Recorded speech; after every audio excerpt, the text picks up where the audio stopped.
জয় জিল্লো জঙ্গলি দেখো বরবাদ হচ্ছে যে একটা ঝড়ের নাম এবং সে ঝড় বইছে সব নায়ক নায়িকাদের ফ্যানরা সবার সিনেমা দেখুক এটাই আমরা চাই। বরবাদ এই সিনেমাটি তো আমি অনেক আগে থেকেই বলছিলাম, যেহেতু আমি গল্পটা জানতাম বা সব কিছু মিলে এটি ডিফারেন্ট লেভেলের একটা ঝড় আসলে দর্শকদের মাঝে।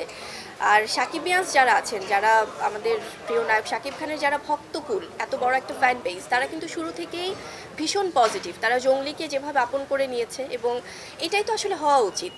বান্ডেল থাকলে প্রতি সিনেমানিতে টাকা বাঁচবে। বিকাশ সেনমানি বান্ডিল কিনে জিতুন প্রতি লেনদেনে। সব নায়ক নায়িকাদের ফ্যানরা সবার সিনেমা দেখুক এটাই আমরা চাই।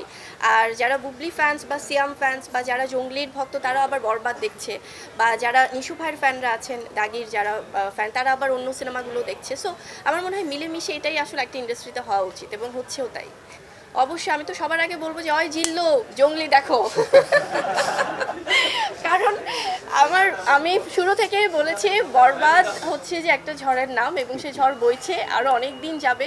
এটা আমাদের ইন্ডাস্ট্রির জন্য অনেক পজিটিভ। বরবাদে আছে আমাদের সবার প্রিয় মেগাস্টার শাকিব খান, ভীষণ ভালো একজন অভিনেতা, যিনি দিনের পর দিন নিজেকে আরও ফাইন টিউন করছেন, ভিন্ন ভিন্নভাবে আসছেন দর্শকদের সামনে এবং দর্শক কিন্তু যে কোনো শ্রেণীর দর্শক এখন ওনাকে সেভাবে ভালোবাসা দিয়ে অ্যাকসেপ্ট করছে। বরবাদ নিয়ে যাচ্ছি, ডেফিনেটলি এর মধ্যেই দেখবো অবশ্যই।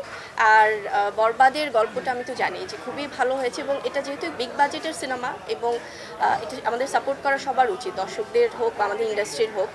আর ডিফারেন্ট আমাদের জঙ্গলি যেমন একটা অন্য ঘরানার সিনেমা, একটি ডিফারেন্ট গল্পের, এবং বরবাদও অন্যরকম।